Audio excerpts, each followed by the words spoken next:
Saking banyaknya nih Wak ya, bagi Pablo uang ini udah bukan macam barang berharga lagi sama dia. Kalian tahu waktu anaknya lagi kedinginan dia ngebakar uang di perapiannya Wak. Hai, wassalamualaikum warahmatullahi wabarakatuh. Terima kasih sudah klik video ini. Oke Wak, jadi di malam Rabu ini seperti biasa aku akan membawakan lagi satu kisah yang cukup mencuri perhatian, yaitu tentang perjalanan hidup seorang bandar kokain yang menjadi miliarder terkaya asal Kolombia bernama Pablo Escobar. Walaupun dia kaya raya berkat bisnis haram ini Wak ya, aku mau disclaimer dulu kalau kisah ini bukan untuk ditiru. Tolong, aku menceritakannya karena ya selain ini request dari kalian semua, menurutku juga Wak, Pablo Escobar ini punya perjalanan hidup yang agak unik gitu. Kalian tahu, saking kayanya si Pablo ini Wak, Pablo ini sampai-sampai memiliki 19 tempat tinggal yang semuanya, yang ke-19-nya itu punya landasan helikopter sendiri. Bayangkan sekaya apa dia tuh ha? Dan selain untuk memenuhi kebutuhan dan keinginan pribadinya Wak, keuntungan dari bisnis haram itu juga sering dia gunakan untuk membantu rakyat miskin, sehingga sosoknya ini sering disamakan dengan kisahnya Robin Hood. Tapi ya kan, mau sekaya apapun dia, bisnis yang dijalankannya ini tetap melanggar hukum. Itulah yang kemudian akhirnya membawa Pablo Escobar pada satu peristiwa tragis di akhir hidupnya. Nah, penasaran kalian sama kisah lengkapnya ya kan? Jadi tanpa berlama-lama kita langsung masuk aja ke ceritanya. Check it out.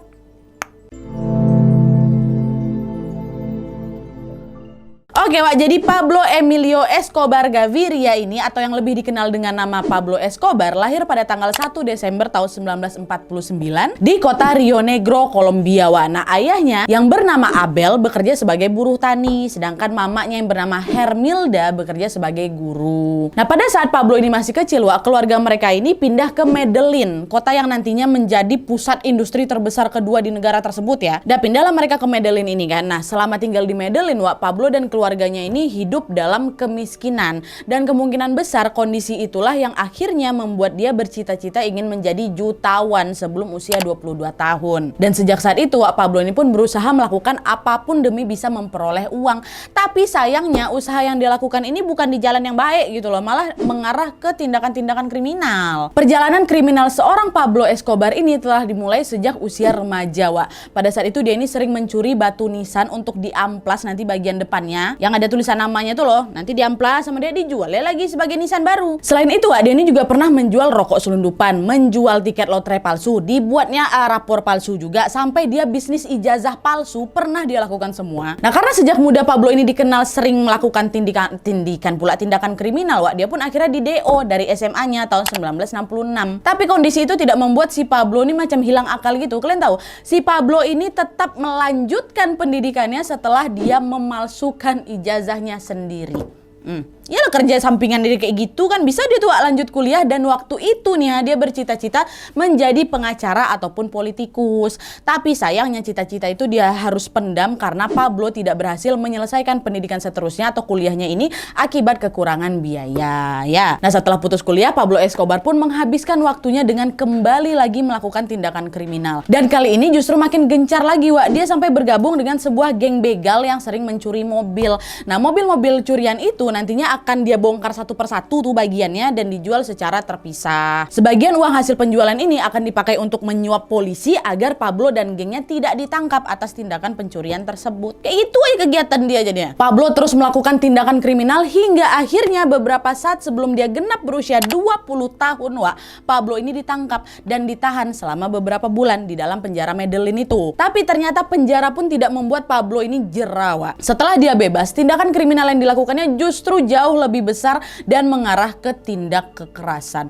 Bukan cuman mencuri aja nih Wak ya, Pablo ini juga beberapa kali nekat menculik orang demi mendapatkan uang tebusan. Nah, salah satu penculikan yang paling geger pada saat itu di sana adalah penculikan seorang pengusaha ternama bernama Diego Echavarria Wak. Nah, si Diego ini bukan orang sembarangan ya. Dia merupakan pebisnis yang dikenal punya hubungan baik dengan orang-orang kalangan atas di Kolombia. Nah, karena reputasinya itu, otomatis warga Kolombia pun langsung heboh lah waktu dengar kabar dia diculik. Beberapa saat setelah dia diculik Wak, si penculiknya ini menuntut uang tebusan ke pihak keluarganya siapa ini sebesar 50.000 USD atau sekitar 733 juta rupiah lah Wak. Adanya tuntutan tersebut pun membuat orang-orang pun mulai curiga.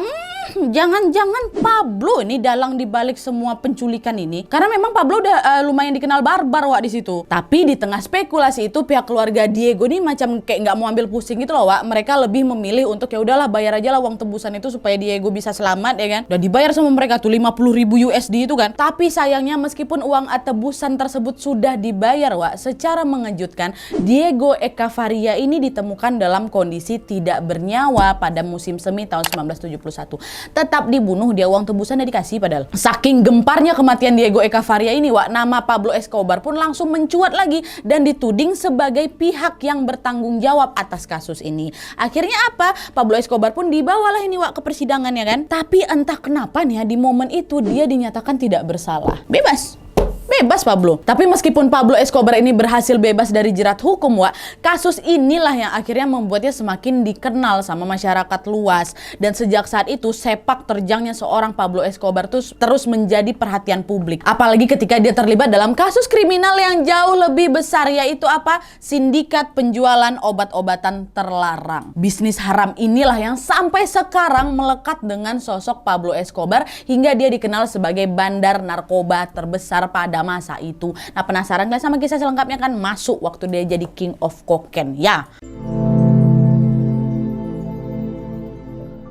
Nah, jadi ceritanya Wak, sepanjang tahun 1960-an sampai pertengahan tahun 1970-an, permintaan narkotika ilegal di seluruh dunia, khususnya di Amerika dan Eropa, lagi melonjak-lonjak pesat kali. Awalnya jenis obat terlarang yang banyak dijual adalah ganja Wak, tapi perlahan-lahan permintaan pasar pun mulai beralih ke kokain atau bubuk halus yang dihasilkan dari daun tanaman koka katanya. Di saat yang bersamaan, lingkungan di Kolombia pun sangat ideal untuk tanaman koka ini Wak, sehingga Kolombia pun dengan cepat menjadi pusat produksi kokain pada masa itu. Sebelum Pablo Escobar muncul Wak, industri kokain di Kolombia ini dikuasai oleh seseorang pengedar bernama Fabio Restrepo. Ya, secara rutin Fabio ini selalu menjual sekitar 40-60 kg kokain ke Miami dalam setahun atau 2 tahun sekali Wak. Nah, melihat besarnya peluang bisnis haram itu, Pablo Escobar pun jadi tergiur nih untuk ikutan juga. Dan kalian tahu apa yang dia lakukan selanjutnya?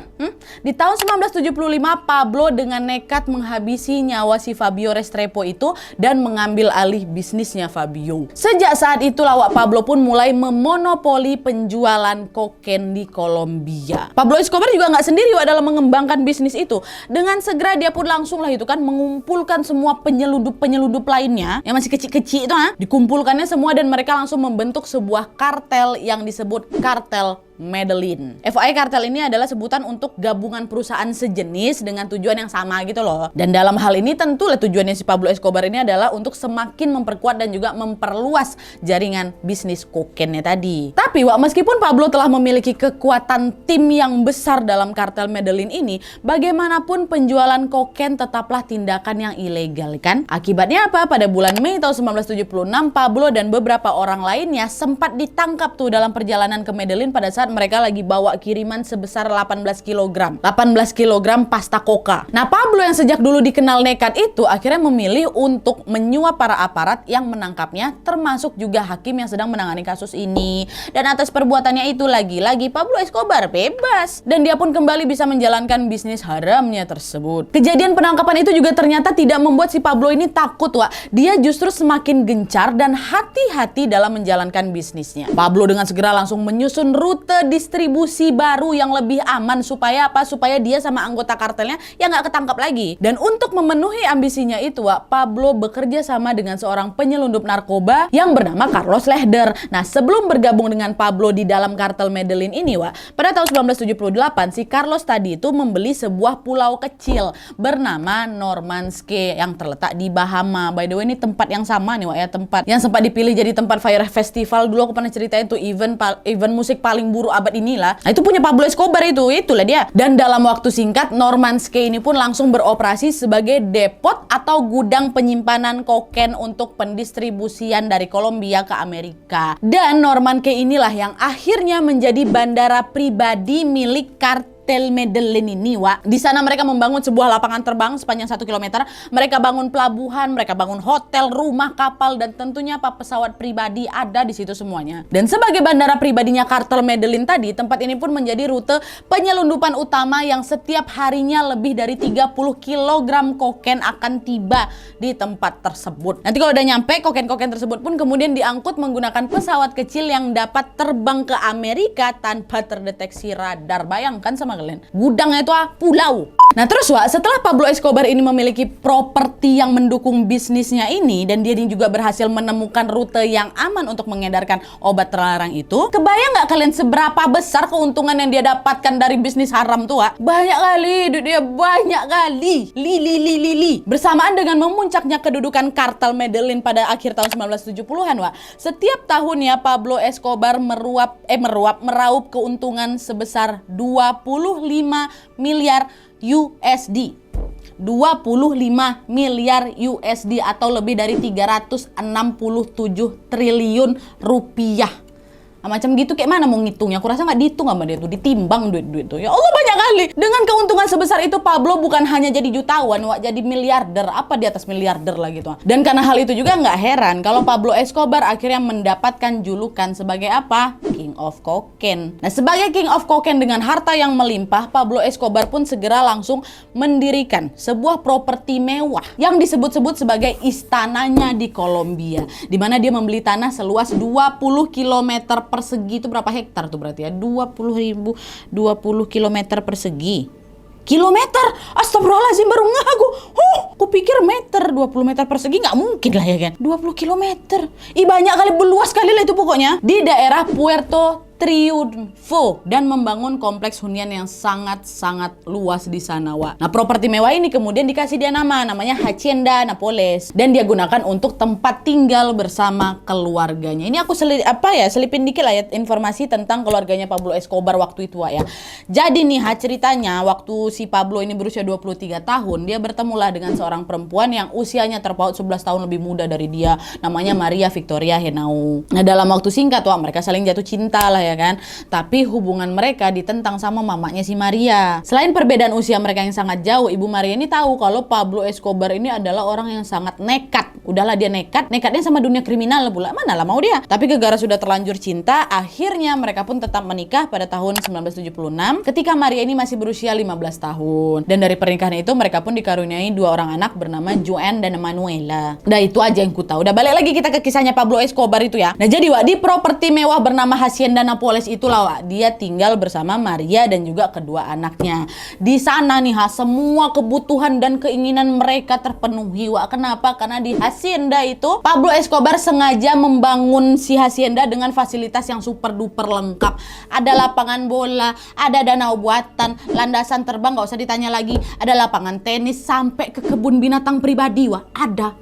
Kebun binatang pribadi itu di masing-masing daerah paling cuma ada satu, ada juga yang nggak ada kan. Ini di rumah dia ada kebun binatang, dan di kebun binatang itu Pablo memelihara banyak sekali binatang eksotis, mulai dari zebra ada, gajah ada, jerapah, burung unta, kuda nil pun ada situ. Bayangkanlah sehoha apa rumah dia itu kan. Nah selain hunian mewah, Wak, Pablo ini juga membelanjakan uangnya dengan membeli mobil dan juga motor antik. Dia juga membangun rumah besar di pantai Miami, Florida, mengambil alih perkebunan besar di Carbia. Dan bahkan ya tadi dia memiliki 19 tempat tinggal di kota Medellin yang masing-masingnya punya landasan helikopter sendiri. Ya Allah, saking banyaknya nih, Wak, ya, bagi Pablo uang ini udah bukan macam barang berharga lagi sama dia. Kalian tahu waktu anaknya lagi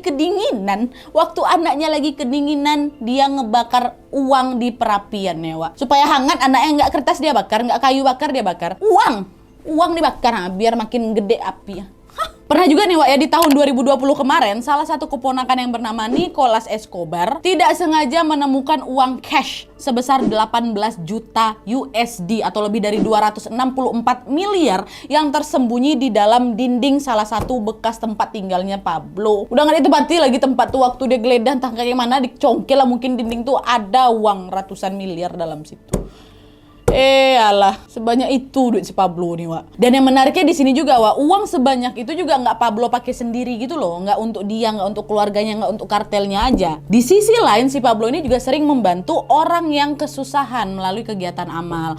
Pablo Escobar ini juga suka menghabiskan uang jutaan dolar untuk membangun jalan, saluran listrik, lapangan sepak bola, dan juga kompleks perumahan untuk tunawisma. Hal ini tentu menuai pro kontra kan, Wak, karena bagaimanapun uang yang Pablo pakai itu atau Pablo kasih itu berasal dari bisnis haram. Itulah kenapa Pablo Escobar ini sering disamakan dengan sosok Robin Hood. Jadi Robin Hood ini kisah pahlawan dari Inggris yang suka curi harta orang-orang kaya untuk nantinya diberikan kepada orang miskin gitu loh, Wak. Nah, karena Pablo terkenal suka membantu rakyat kecil, alhasil banyak sekali warga Kolombia khususnya dari golongan menengah ke bawah yang bersimpati nih sama sosok si Pablo. Sosok Pablo yang awalnya merupakan seorang bandar narkoba, Wak, lama-kelamaan pun mulai mendapatkan banyak sekali dukungan untuk merambah ke dunia politik hingga akhirnya kalian tahu, Wak, sang King of Cocaine ini berhasil masuk jadi anggota dewan. Jadi anggota dewan dah. Penasaran kalian kan masuk.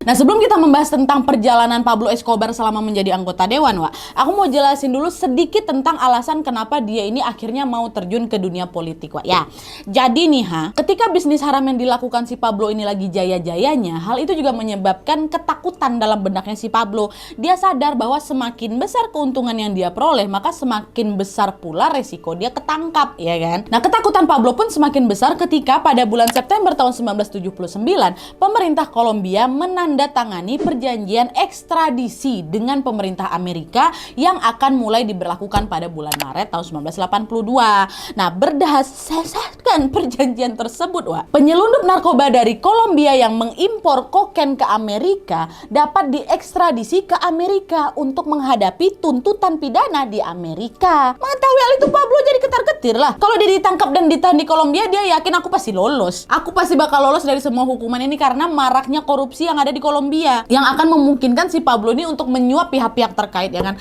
Tapi kalau sampai dia diekstradisi ke Amerika, tentu akan sangat sulit bagi si Pablo ini untuk bebas di sana karena Amerika kan punya aturan hukum yang lebih ketat lagi kan, Wak. Bahkan di sana Pablo terancam akan menghadapi hukuman penjara seumur hidup dengan tingkat keamanan maksimum, ya kan. Karena ketakutannya itulah, Wak, pada tahun 1980-an Pablo dan anggota kartelnya kembali melancarkan aksi kekerasan. Mereka mulai menculik dan menghilangkan nyawa para polisi hingga pejabat pemerintah dengan harapan agar perjanjian ekstradisi itu dibatalkan.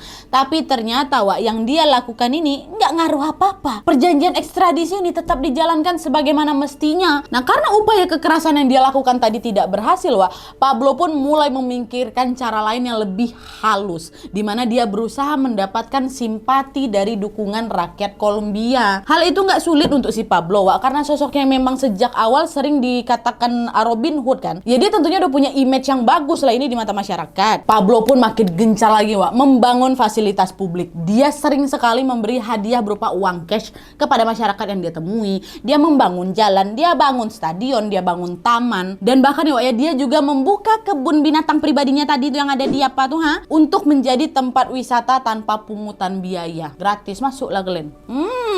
Dan ternyata upaya yang dilakukan sama si Pablo ini berhasil, Wak. Apa yang dilakukan Pablo itu langsung disambut baik oleh masyarakat Kolombia. Sampai akhirnya dia pun merasa yakin nih untuk terjun langsung ke dunia politik pada tahun 1982. Dia mengawali perjalanannya dengan mencalonkan diri sebagai anggota Partai Liberal Kolombia waktu itu. Selama kampanye ini berlangsung, Wak, Pablo dengan tega membungkam pihak-pihak yang tidak setuju dengannya melalui tindakan kekerasan. Dan hal itu terus-terusan dia lakukan, Wak, ya, sampai akhirnya Pablo Escobar pun secara resmi memenangkan Kongres Kolombia pada bulan Maret 1982.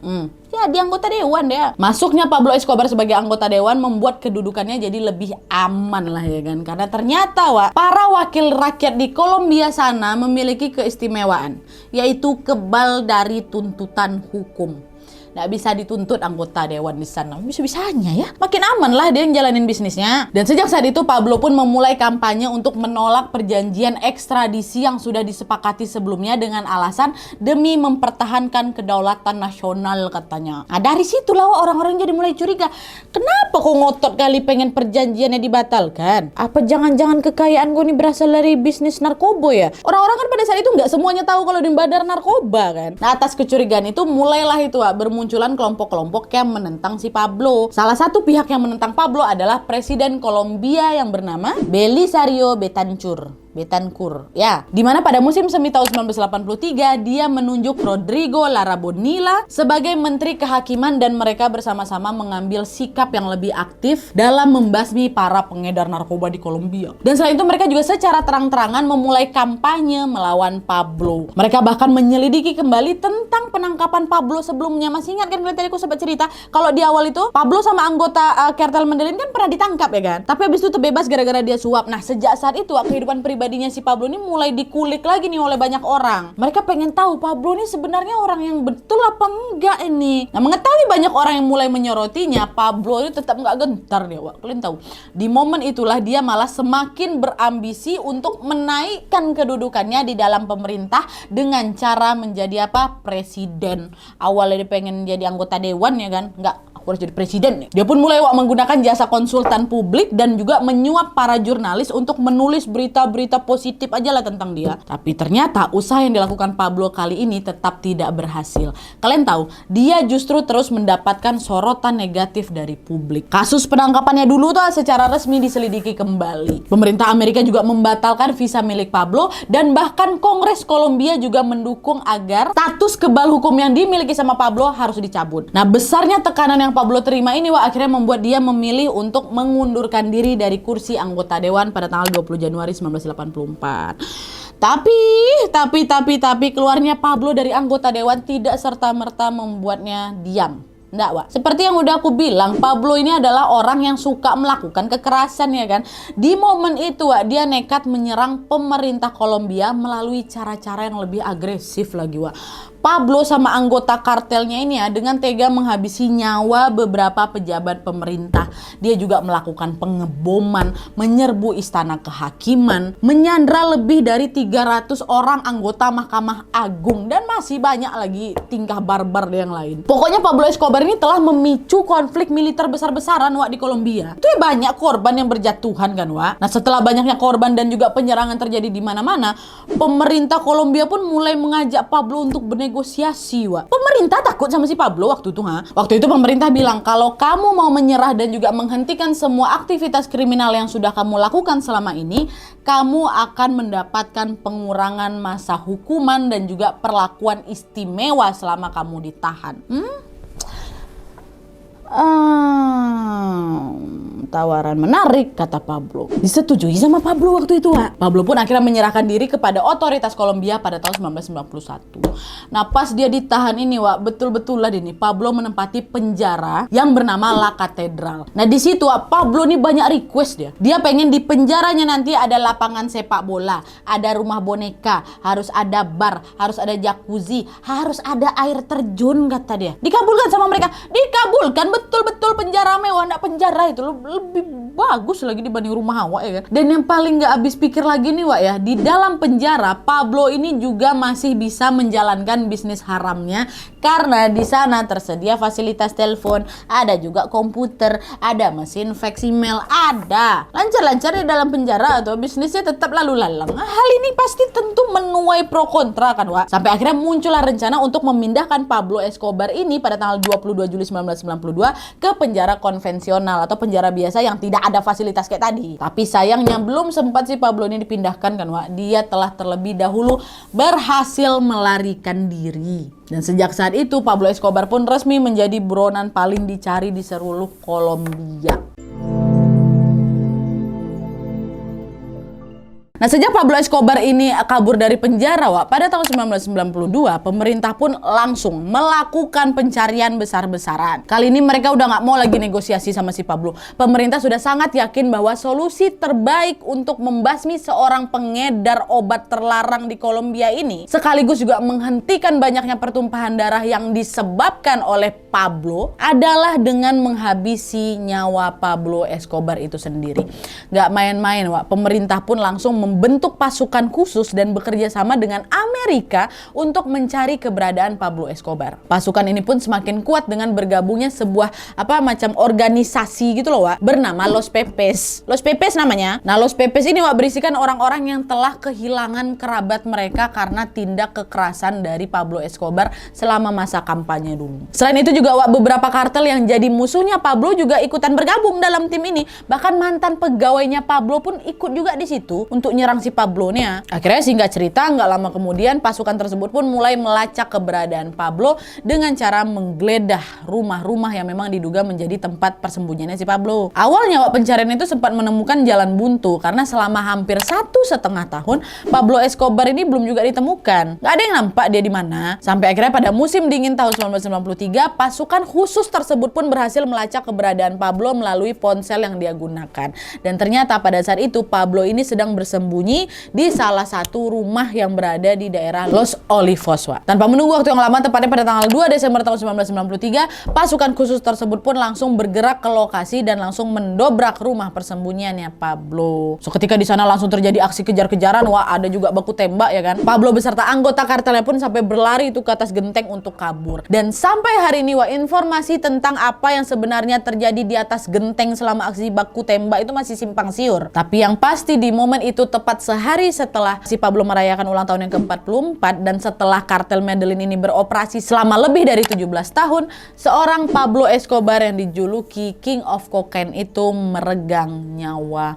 Mati dia di situ. Dia tewas terbaring dengan peluru yang mengenai kaki, badan, dan juga telinganya, Wak. Ada yang bilang kalau Pablo ini tewas ditembak oleh pasukan khusus yang ngeburu dia tadi, tapi ada juga yang percaya kalau sebenarnya Pablo pada saat itu sudah mengakhiri hidupnya sendiri atau bundir. Hal ini diperkuat karena salah satu kerabat dekatnya Pablo mengklaim bahwa katanya kalau Pablo ini pernah bilang kalau dia akan menembak dirinya sendiri melalui telinga apabila suatu hari nanti dia merasa terpojok. Dan setelah dicek lebih lanjut kan ternyata memang betul, Wak, kalau tembakan yang akhirnya menewaskan Pablo Escobar ini adalah tembakan yang mengenai telinga terus tembus sampai dalam kepala ya. Tapi nggak ada yang tahu nih betulan bundir kah atau memang ditembak sama pasukan khusus tadi. Dan sejak kematiannya Pablo Escobar pun dimakamkan di pemakaman Monte Sacro dengan dihadiri oleh lebih dari 25.000 pelayat, Wak. Image sebagai Robin Hood-nya masih sangat melekat kali lah dalam dirinya Pablo Escobar. Sehingga banyak sekali orang dari kalangan bawah khususnya memang sudah pernah dibantu oleh Pablo selama dia hidup dulu